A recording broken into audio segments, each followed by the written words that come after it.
This ayah, more than any other ayah to me in the Quran, is about people that live with a purpose and people who live without a purpose. It's so amazing. Few words capture everything. Few words. Allah says, then for the one who walks mukibban ala wajhihi. Mukib is actually unusual language. I imagine there's a human being that's sniffing the ground and looking down and walking. In the beginning of the surah I was telling you, Allah said, look in the sky. Look up, look up, look up. And by the way, when you stand up straight, you can look ahead, you can look up. But when you're looking down all the time, all you see is earth. You see nothing else. A dog that's hungry, where is it looking? Up or down? Sniffing. Sniffing. There are some human beings who live the life of animals. The only time they'll truly look up in the spiritual sense is when the danger of the akhirah comes. And then Allah won't let them look down.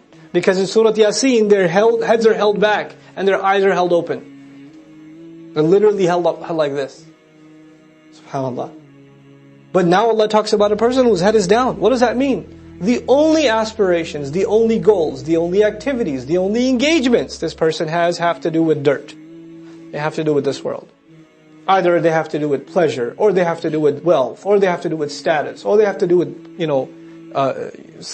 appetite, something. But something on this earth. This guy lives his life facing the earth constantly. Mukibban ala wajhihi. And ala wajhihi idafa. Because mukib already means ala wajhihi. Already means upside down. On his face. But he keeps his face down. Is this person more guided? Amman yamshi sawiyan, as compared to the one who stands up straight? Balanced. Ala siratim mustaqim, on a straight path. Now imagine somebody's going out, they don't even know what's ahead of them. They don't. What dangers, what obstacles, they don't know. At least someone who's looking up and looking ahead, not only do they know what's right in front of them, they also know what lies ahead. They've got a good picture of what lies ahead. And especially you get a particularly clear view of what lies ahead when the road is what? When the road is straight. If you're going on a winding road, you don't know what's around the bend. But when the road is even and it's straight, you can see way down. You know exactly what lies ahead. This is the life of someone who has a purpose. They're heading somewhere. They know where they're going. Somebody with their head on the ground, they don't know where they're going. You and I have to have a really clear picture of what we're trying to accomplish and why we're trying to accomplish it. Not just goals for the akhirah, goals for dunya too. What am I going to do for deen while I'm here?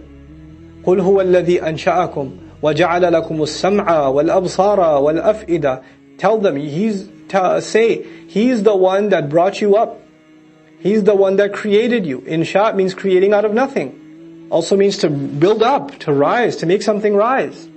Munsha'at in Surah Al-Rahman was elevated ships. Allah is saying He created you high, to stand up tall, not to stick your face in the ground. وَجَعَلَ لَكُمُ السَّمْعَ وَالْأَبْصَارَ وَالْأَفْئِدَةَ. And He made hearing for you, seeing for you, passionate hearts for you. قَلِيلًا مَا تَشْكُرُونَ. How little you're grateful.